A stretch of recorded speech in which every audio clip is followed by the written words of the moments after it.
Hello, I'm Karen McCarthy and I make mixed media collage constructions. This is me in my studio in Arlington, Massachusetts. I've been living and working in Arlington for over 25 years. This is the piece that I made to enter into the exhibit Created Equal at Arlington Center for the Arts. I'm very pleased to be a part of this show. It's a really beautiful show and it's very moving. I'll show you some examples of work that I've done over the last several years. These are collages that I have glued to paper and then they're mounted on canvas or panel. I paint and print on all the surfaces that I use in my collages. And I use a variety of surface design techniques, things that will allow me to build up layers of patterning and texture and color and so on. So I explore a lot of sort of formal elements like color and light, movement, and space, and particularly I get involved with how these different elements interact with each other, how they change each other and affect each other when they're put together in a collage. I'd like to share some information with you about a specific series I worked on several years ago, which are tribute pieces to women.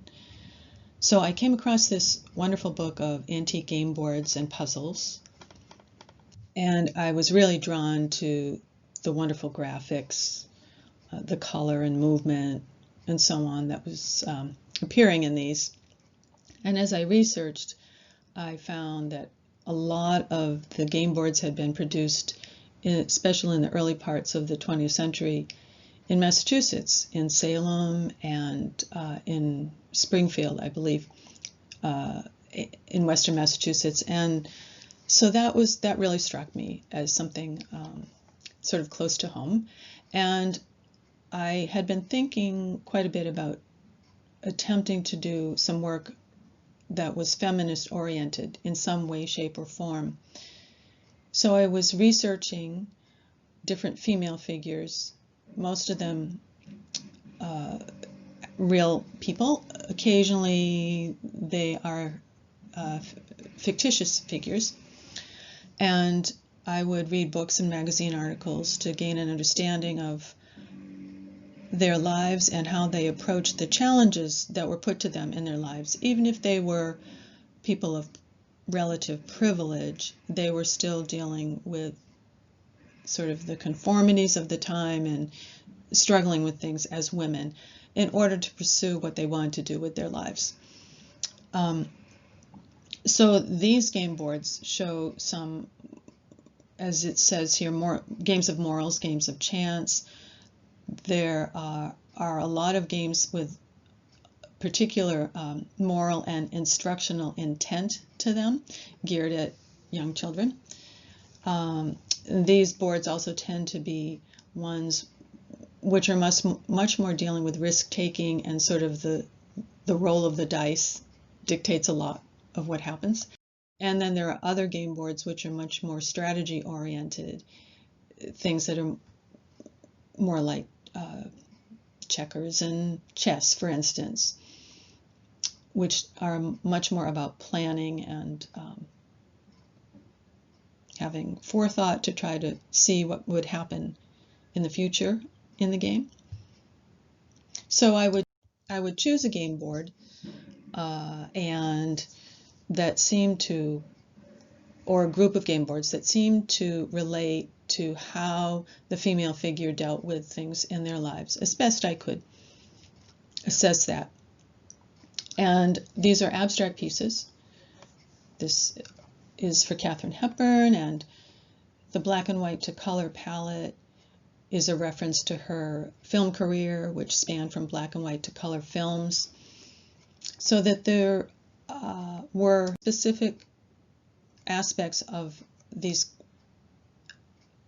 subjects' lives that would inform my decisions as to what the imagery was going to look like and the palette, the energy, and so on. Lenore Tawney was a trailblazer in the fiber art movement and dealt with the circle in the square motif very frequently in her work. Beatrice Wood was an amazing ceramic artist who dealt with iridescent and metallic glazes in her work, lived to be over 100 years old, I believe, worked at night a lot. And in this piece I worked with the snakes and ladders imagery. I incorporated that, or chutes and ladders, it's often known as. A few of these pieces appear in this collage art book, and this piece on the right is about Edith Wharton, who is of course well known for her novels, but she also was a very influential garden and landscape designer in her time. So I make some references to that in this piece, as well as her novels. And this one is about Mary Lennox. That's Mary from the Secret Garden novel, a fictitious character. And there were several other subjects that I did. I made somewhere between 15 and 20 of these pieces. When I came across the call for entries from ACA for the Created Equal show, I thought it would be a good motivator for me to return to this women's series, which, as I say, I had not worked on in several years. And I started researching people who had a considerable impact on voting rights and also eventually on civil rights as well, eventually in my research, I would say. And so I came upon Fannie Lou Hamer, and she was a fascinating woman. So I was thinking a lot, of course, about the civil rights movement that we've been experiencing this year in 2020, and also reflecting back to the 1960s. I don't believe Ms. Hamer is in this particular photo. She was a really powerful speaker, and I wanted to try to convey that in the images that I chose to use. I wanted to use photographs in this piece. Her body language is so strong, and I thought this, rather than doing an abstract piece, it was important to incorporate actual photographs. I found photos on the internet and magazine articles and so on to include, and I sepia toned all the photos so they would have some consistency to them. And here Ms. Hamer is speaking at the Democratic National Convention in 1964. So just to share briefly, she had a 6th grade education and worked as a sharecropper for about 20 years, lived and worked on the farm where she was employed, and she was informed that she was able to go register to vote, that she qualified, that it was legal. And she went to do that, attempted to do that on her first try. She did not succeed.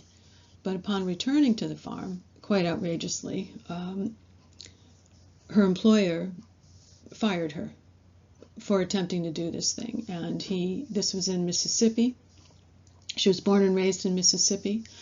And at the time, 1960s, which does not seem all that long ago, still people were not very accepting of black citizens having the right to vote. So she was let go of her position there after many years of working hard. And she discussed the fact later that she realized it was the best thing that could have happened to her, as unfortunate and upsetting as it was. But it propelled her, and it led her to this whole new life, becoming an activist and helping many, many people register to vote, especially people of color. She helped many people, low-income people, people with very limited education, and so on. And she became part of the civil rights movement, the freedom fighters, the many people who we have heard of, more familiar names to us, many of whom are male. But there were many females involved in the movement as well, as there continue to be, of course. So this photograph is from when she's speaking to the convention. That's her pocketbook there on the right. And she's seated at a table speaking. You can still hear her speech on YouTube. I don't believe there is video available, just still pictures, I believe.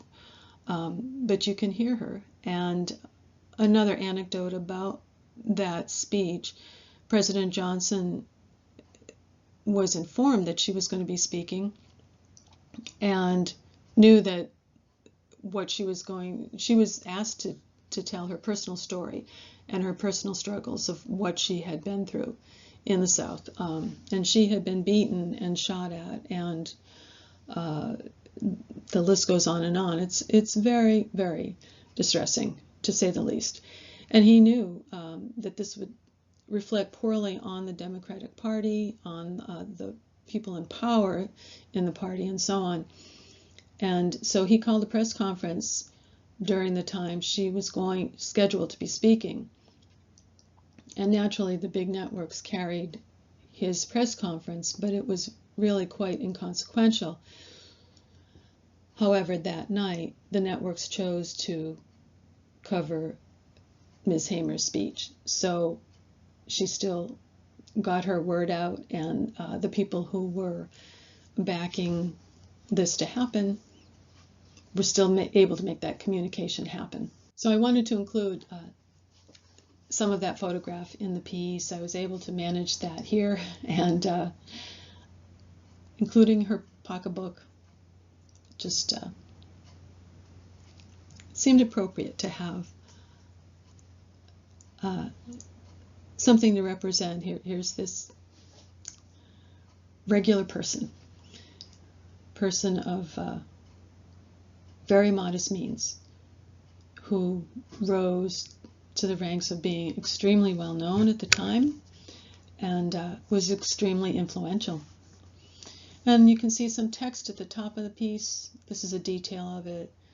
I chose to put some phrases in that described Fannie Lou as well. In this detail shot, you can see that I've, rather than using the cut paper to make the meandering lines as I did in those earlier pieces, I have painted over the photographs and then scraped away to reveal the photos that are underneath. And I repainted into those and worked into them with colored pencil as well. The other thing to mention is the red stitching.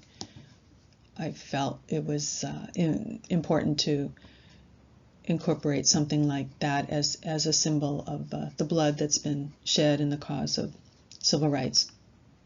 And here again is the entire piece. So I want to thank everyone over at Arlington Center for the Arts for all the hard work you continue to do. We so appreciate it. And thank you, Jill Harvey and Liz Shepard, for jurying such a strong exhibit. Thanks for listening, everyone.